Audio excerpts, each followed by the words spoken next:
Atomicrops is a refreshingly unique fusion of farming, bullet hell, roguelike, and tower defense mechanics. Set in the post-apocalyptic world ravaged by the nuclear fallout after a nuke wipes out all farmers and land except for the player. Stepping into the shoes of a lone farmer tasked with cultivating mutated crops for each seasonal harvest, you're going to be defending your farm from a never-ending onslaught of mutated creatures. It's a game that challenges you to balance out efficient farming, strategic upgrades, and frantic combat as you fight to protect your farm. The result of this overly niche indie title is a blend of chaotic experiences where skill and strategy are vital to survival. Atomicrops is undoubtedly one of the weirdest looking yet most charming roguelike games out there. It flips the usual formula on its head by incorporating romance, letting players form relationships with specific characters. Once married, this adds an extra layer of strategy as each partner boosts your farming abilities or aids in battle, ensuring that they're more than just a cute mechanic. In terms of gameplay, the game clearly blends farming simulation with intense action. Players can work to improve their farm efficiency, while also setting up defenses against the mutant hordes. Pets such as cows, chickens, bees, and pigs help automate various farm chores. This allows you to focus on the much-needed exploration. The balance between tending the crops, managing resources, and fending off waves of enemies creates a dynamic experience that always feels fresh,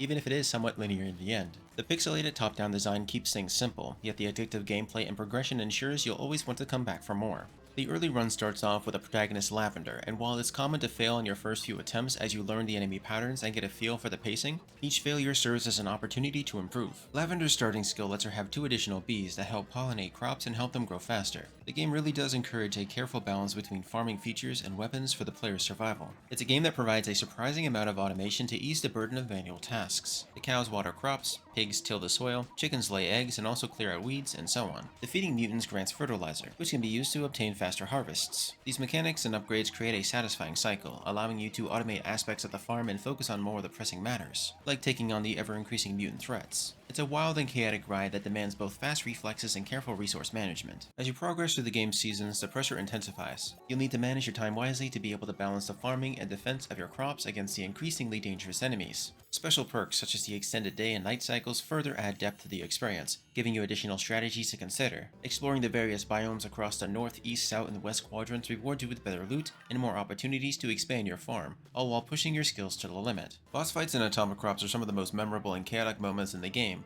One particularly standout encounter is the UFO boss, which can abduct your cattle and adds a layer of urgency to the battle. Bosses will often overwhelm you with a horde of enemies, requiring you to juggle defensive preparations and offensive attacks with precision. Your goal is to defend both your farm and yourself while striving to achieve the highest possible harvest for that particular week of that year. At times, it can feel very overwhelming. It's a hectic, heart-pounding experience that combines strategic thinking with quick reflexes to keep you on your toes, all while on a time limit. The rewards for defeating these bosses are well earned and feel worthwhile. While I did have a great time with Atomicrops, I can't help but feel like there was certainly room for improvement. A multiplayer mode would have been a fantastic addition, allowing friends to team up and face the mutant hordes together. Additionally, an endless mode where the players could have continued building their farm and facing progressively harder challenges, because I feel like this would have added a level of replayability that I felt was lacking. As it stands, the game's current seasonal structure, while fun, feels a bit too short-lived. Overall, Atomicrops delivers a unique and entertaining experience. I just wish there was more content to sink into. Outside of a small crank in difficulty once each tier is beaten, there isn't a whole lot of motivation to continue playing, or the drive to rebuild your homestead with each consecutive run that is finished. If the developers had added in a few tweaks such as expanded gameplay modes and additional features, this could have easily been a game that I would have wanted to play through daily.